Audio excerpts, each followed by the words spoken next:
నమస్తే తమ్ముళ్ళు. నమస్తే అన్న. ఇక మరి సర్పంచ్ ఎలక్షన్లు వస్తున్నాయి కదా, సర్పంచ్ పోటీ చేస్తున్నా, గ్రామాన్ని అభివృద్ధి చేద్దామని చూస్తున్నా. మరి మీ ఓటు అభివృద్ధికి వేస్తారా, మరి మందుకు పైసలకి వేస్తారా? ఇప్పుడు మందు అయితే చెప్పే మందులు పైసలు కావాలి. మందు పైసలకేనా? సరే తమ్ముడు ఇలా చూసుకో. సరే ఓకే, కలుద్దాం. ఓకేనా? నమస్తే అన్న.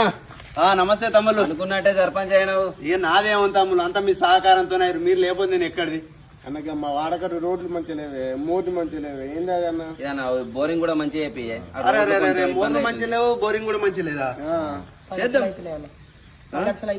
10 లక్షలు అయితే సరే తమ్ముళ్ళు, మన మోర్లు బోరింగ్ అన్ని మంచిగా అయిపోతా. ఒక 10 లక్షలు అయితే అట తీసుకురాపోరు. గట్లెట్లుంటది? నేను సర్పంచ్నా?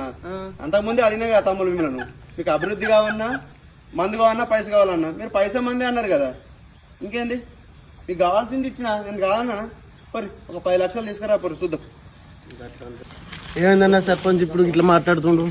అప్పుడు మన దగ్గరికి వచ్చినప్పుడు మనం ఏమన్నా అభివృద్ధి కావాలన్నా, మందు కావాలంటే మందే కావాలంటే మనకు కావాల్సిందే రైట్లా, మనకు కావాల్సిందే. ఇది కరెక్ట్ కాదన్న. ఇప్పటికైనా మారండి. గ్రామం అభివృద్ధి కావాలంటే పైసలకు మందుకు ఆశపడకండి. నిజాయితీగా ఓటేయండి.